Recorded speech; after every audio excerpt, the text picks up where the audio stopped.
Emergency pod. We get into game 4. What happened? We get into next on Beyond the Locker Room.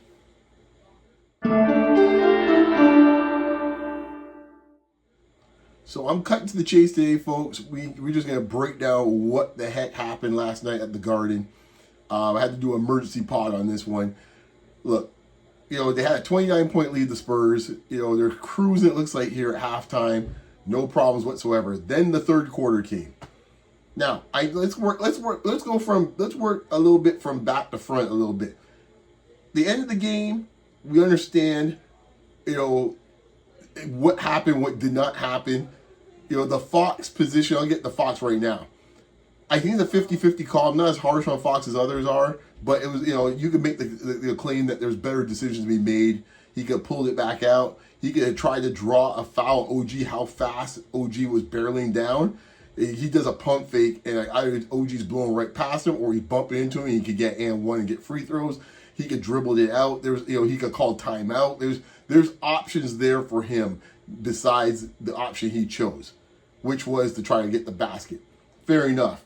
If he gets the basket and the layup, they're up 3. I get Fox's rationale. All they could do is a 3 at that point. I understand it. It would have been my play, no. But I think people killing Fox, they're kind of missing the target and missing the point.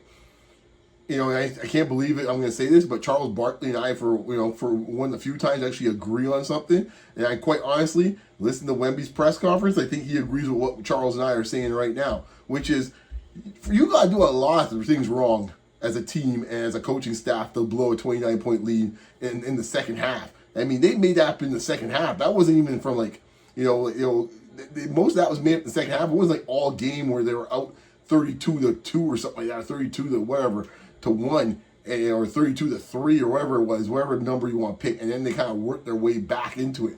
They did that pretty quickly, got down to about 12 by the time the fourth quarter rang, and that to me was the key, the third quarter.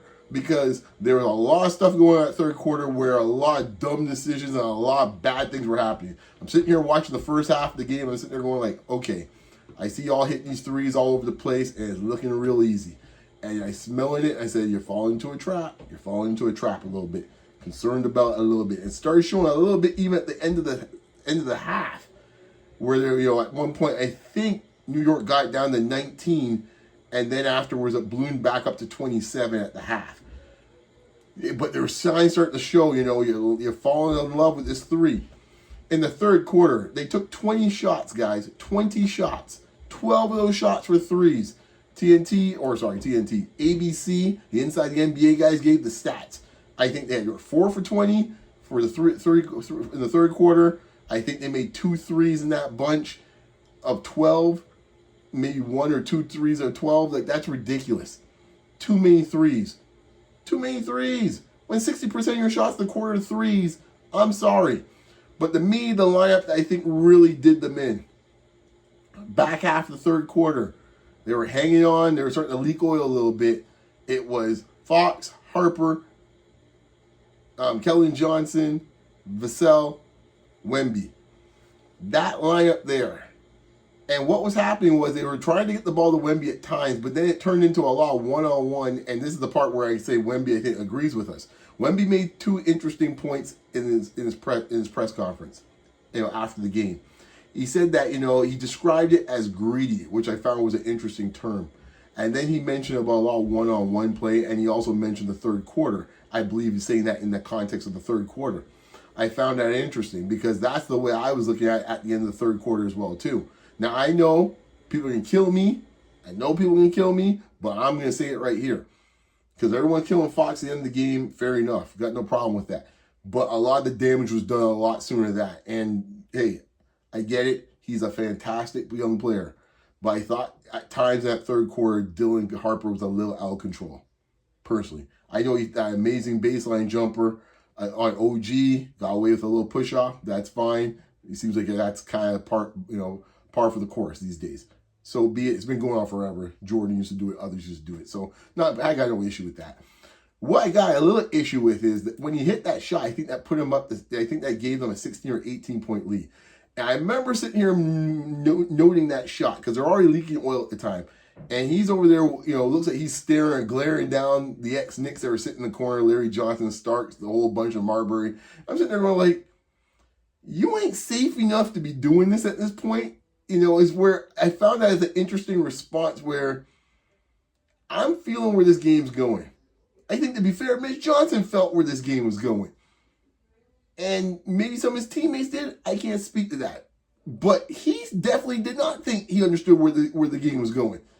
And keeping his focus. I found that was interesting. That might be nothing, but I found that interesting where it's like he was woofing and hollering. And I don't think after that, it really started going downhill after that jump shot. He's one of the two, as I said before, they only hit four shots in the quarter. But I think there was a lot of one-on-one play going on, and I think that's what Wemby was referring to. I don't have, I'm not a mind reader, but that's what I was seeing, and I think that's what Charles was referring to. The nonsense was going on with those threes, not really trying to get the basket. If you watch the Knicks, ironically, during that stretch, the Knicks did hit some threes, but a lot of it was attacking the hoop. Brunson got and one on some bad positioning defensively by Harper, which I don't know what he was trying to do there on that play. When you got Wemby coming, like, just ride him into Wemby and be done with it, But he bumps him, bumps him, Brunson, he's going to make a whole, display about it. Boom, hits the shot, which kind of really moved the momentum. I think it got him down to 15. And I'm just sitting here going, like, these type of plays here, man. Keldon Johnson, let me tell you something. Keldon Johnson, man. Then you put you on milk carton in these playoffs, man. Seriously. Watch this space, folks. I would not be surprised that if they make a move with the offseason for some front court help, because they need a power forward, and a power forward cost them in that last play against OG on the tip. Because you've got four guards out there in Wemby, and once Wemby's out of the play, which he was, he even said so in the press conference, he didn't see much of it because he was out of the play, trying to deal with Brunson. All of a sudden, which is what they expected, was that they would have the rebounding advantage once Wemby's out of there because you're dealing with four guards. At some point, you got to play with a power forward. And, they're not, now I know they got rid of Sochan. Understandable. He's sitting over there on the bench, I believe, for the Knicks, or he got cut. I can't remember. But nonetheless, there is an irony with that. He can't play for either team. But the fact is, this is one of the concerns I have with them versus the Knicks. Because the Knicks, as I said before, what did I say at the beginning when I spoke on Basketball Rewind with Kenyon? One of the things the Knicks have to their advantage is, unlike OKC, their perimeter players are much bigger. This ain't Case and Wallace. This ain't Lou Dort. When I'm talking about height-wise, this, you got 6'8", 250 OG, 6'8", 6'7", Mikal, Bridges. Hart plays much bigger than really what he is. You have big wings in this case, and you saw it come to fruition on that tipping. But back to the third quarter, and back to Keldon Johnson.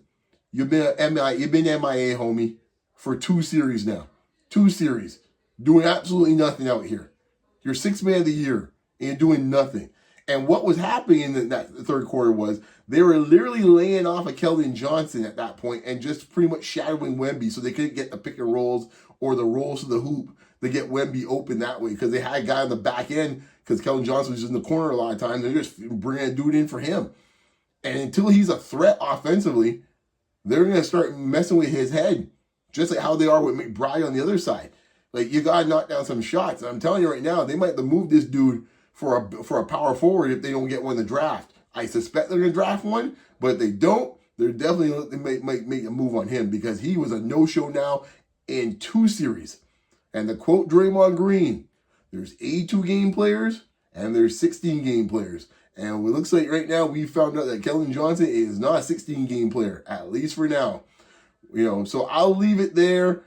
I thought, I mentioned on Basketball Rewind when the 2 games were on the road and then the Knicks picked them up, that this series was essentially done. The question was how many games. The San Antonio made it interesting. No 2 ways with Game 3, how they played and how they were looking in Game 4. You were saying, okay, we got something here. But this series now is officially done. The question is, when does it end? Funny enough, I'll say this. As strange as it might sound, unpredictable, I think San Antonio wins Game 5.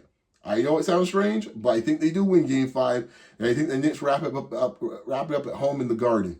So anyways, folks, tell me your thoughts below about that debacle. And oh yeah, by the way, before I even wrap up, Mitch Johnson, dude, call a timeout, man. Something, man. Some of the lineups he had out there, he looked like a deer in headlights. in that run in the third and the early fourth quarter. He showed a bit of his greenness. Not a good look on him. Everyone takes responsibility for that loss. Him, Wemby missing free throws, not getting the hoop. Kellen Johnson, I mentioned before. I mean, some brain-headed turnovers by Fox. The lack of discipline at times, I thought, from Harper in that quarter. You name it. In this case here, who else I missed? The only reason I probably didn't say Castle much is that he was sitting on the bench with fouls, because in this case here, once again, he put himself out of position to be guarding Brunson, who got going in the third quarter because he was sitting on the bench. You gotta be disciplined. So everyone takes a hit on this, man, when you lose almost a 30-point lead. Everyone gets some. Anyways, folks, that's it here. Emergency pod to do a Bill Simmons special. Had to go and do it. Anyways, check you know where to find me as always, man. You can find me on X, Facebook, Instagram, Blue Sky, and of course right here on YouTube. Like, comment, share, and subscribe. Subscribing's for free, folks. And in these times, that's great to hear. Anyways, guys, be safe. We'll see what I'll be back for the around to discuss what happens at the end of this series. It seems that there's more twists and turns yet to come. Anyways, talk to y'all later. Peace.